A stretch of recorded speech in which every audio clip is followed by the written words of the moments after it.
De brand is ontstaan door flexwerkzaamheden. Hierbij is een maaiwerker licht verwonden rekken. Er kwam een vonkje in een vatterucht. Ik weet niet wat er in de fase ziet, maar het explodeerde in mijn gezicht. Ik vlein een paar meter achterover. Mijn shirt stond in de brand en ben ik uitgetrokken en ik naar het toren draaft. Nou, we hadden een hele dikke plof en in één keer weer het alarmbellen, 112 belje en druut wegwezen. Schrok jou ook? Ja, ik sta nog te trillen. Ja, de enige reactie wat ik hier is wegwezen. Het Wettersportcentrum Taco Siel staat naast een camping. Hier waren een grote knaljet.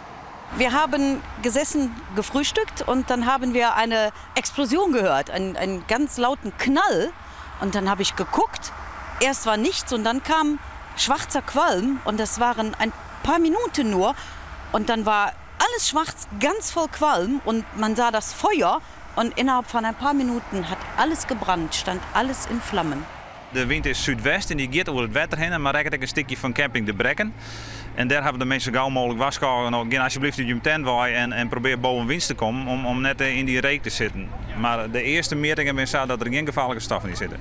Deze mensen die hier zitten, die hebben dus hun staakerven en hun chalet achter de loods die in de brand staat.